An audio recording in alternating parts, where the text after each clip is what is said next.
करते हैं, आज मनीष कश्यप की गिरफ्तारी को लेकर कोई भी सामने नहीं आ रहा है कि आखिरकार क्यों इस तरीके से प्रताड़ित किया जा रहा है मनीष कश्यप को। देखिए, इस चीज़ को समझने के लिए देखना होगा कि मनीष कश्यप क्या करते थे। वो बहुत ही टेक्निकल तरह से जो पब्लिक का काम हो रहा है, बिहार सरकार कोई बांध बना रही है, पुल बना रही है, कोई सड़क बना रही है, तो उसको जाकर वो बड़े कठोर सवाल पूछते थे। चूँकि वो खुद ही इंजीनियर हैं, तो वो इन चीज़ों को, चोरियों को, घपलों को पकड़ लेते थे और साइट पे जो भी लोग मौजूद होते थे, उसकी वो बहुत अच्छे से प्रेजेंटेशन देते थे। उसकी वजह से अब जो बहाना बना हो, पर ये तो जाहिर है कि बहुत सारे लोग सरकार में, जो भी भ्रष्टाचारी लोग हैं या बिहार में जो सरकार चला रहे हैं लोग,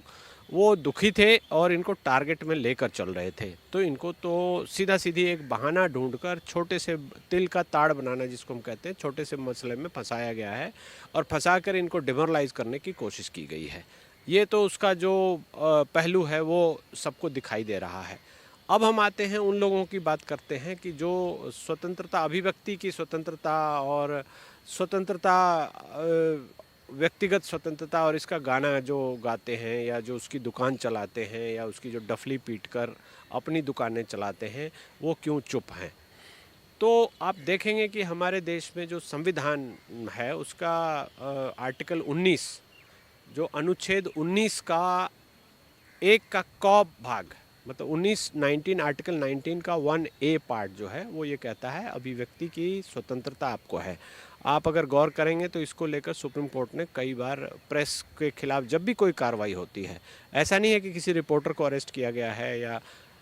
प्रेस का एक बहुत ही फेमस केस है जिसमें अखबार का न्यूज़ प्रिंट का कोटा कम कर दिया गया था, तो वो आए थे कोर्ट, तो कोर्ट ने कहा कि आप कोटा कम करके भी अभिव्यक्ति की स्वतंत्रता पर रोक लगा रहे हैं। किसी प्रेस की बिजली काट दी गई थी इमरजेंसी में, जो किया गया था, और उनके बीच में नाला खोल दिया गया था कि 2 प्लॉट मिलाए हुए हैं। तो उस तरह से सुप्रीम कोर्ट ने इसको स्थापित किया है। सबसे पहले तो हमारे संविधान में इसका प्रावधान है, दूसरी बात है सुप्रीम कोर्ट और हाई कोर्ट्स ने बार बार बोला है कि अभिव्यक्ति की स्वतंत्रता का आप हनन नहीं कर सकते, चूँकि ये हमारे संविधान में संवैधानिक मूल जो शक्तियाँ हमको दी गई हैं किसी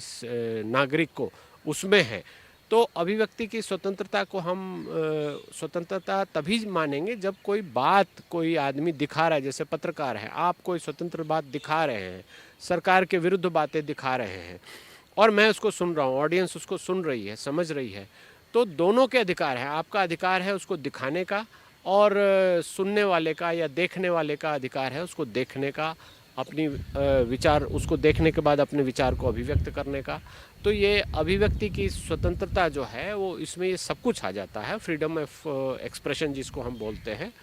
या राइट टू एक्सप्रेशन बोलते हैं। आर्टिकल 19 में और भी 7-8 और इंग्रेडिएंट्स हैं जिसको कि हमारे मूलभूत अधिकार कहे गए हैं कि मैं भारत के किसी कोने में जाकर रह सकता हूं, कहीं भी जा सकता हूं, मुझे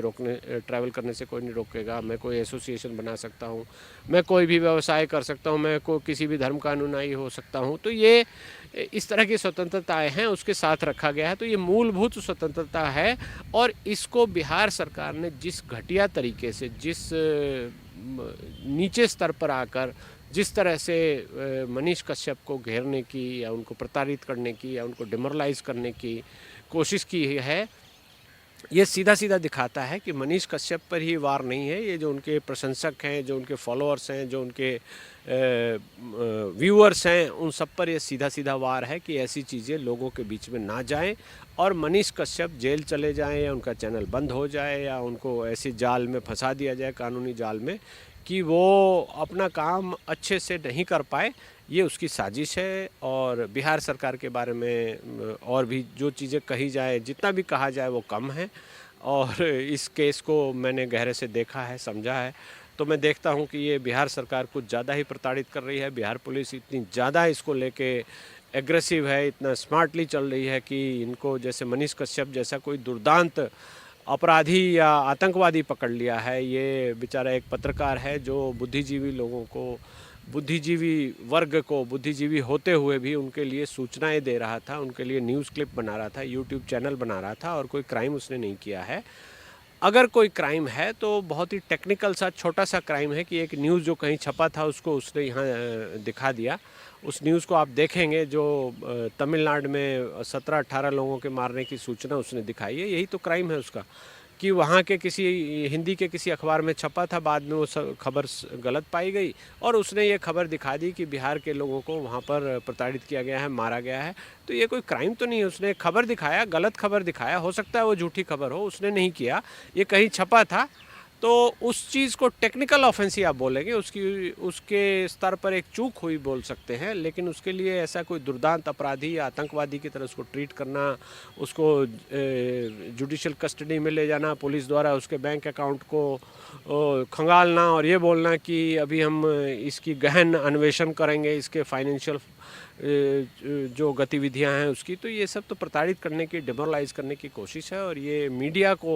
मीडिया के सभी लोगों को सामने आकर, खासकर न्यू मीडिया के सभी लोगों को सामने आना चाहिए और बिहार सरकार की जितनी भी भर्त्सना कर सके आप, जितनी बुराई कर सके, बिहार सरकार को जितना आप एक्सपोज कर सके आपको एक्सपोज करना चाहिए और तब जाकर ये रुकेगा। नहीं तो ये सिलसिला अगर शुरू हो गया तो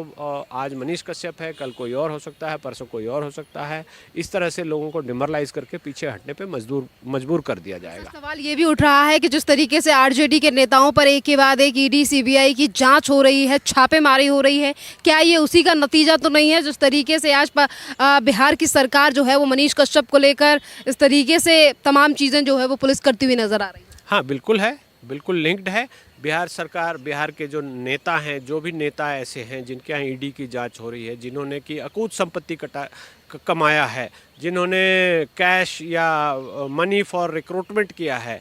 जो मुख्यमंत्री साहब थे लालू यादव जी, उन्होंने यहाँ जब रेल मंत्री रहते हुए अपने बेटे, अपने बेटियों, अपने पत्नी के नाम लोगों की ज़मीनें ली, उसको बेचा, ट्रांसफ़र किया और हज़ारों करोड़ का घपला किया है। तो ये उनका भ्रष्टाचार है जिसको दबाने के लिए, ऐसी चीज़ें पब्लिक में सामने ना आ जाए, उसको दबाने के लिए प्रताड़ित किया जा रहा है। मनीष कश्यप तो एक सिंबल हो सकते हैं। मनीष कश्यप जैसे बहुत सारे लोग हैं, बहुत स्वतंत्र पत्रकार हैं जो इस चीज़ को लाएंगे ही लाएंगे और मेरा ऐसा मानना है कि न्यू मीडिया इन छोटी छोटी बातों से नहीं रुकेगी। आप देख लीजिए, सोशल मीडिया में कोई भी जाकर देख लें, जो बिहार के उप मुख्यमंत्री साहब हैं उनका 4 लाख का बंगलो जो न्यू फ्रेंड्स कॉलोनी में जिसकी फ़ोटो दिखाई दी जा रही है, वो कम से कम 200 करोड़ का बंगलो है, लेकिन कागज़ पे उन्होंने उसको 4 लाख में ख़रीदा है। तो ये कितने शर्म की बात है, कितना बड़ा धोखा ये लोगों के साथ कर रहे हैं, जनता के साथ कर रहे हैं, सरकारी पैसे के साथ कर रहे हैं, स्टैंप ड्यूटी की चोरी कर रहे हैं, क्राइम कर रहे हैं।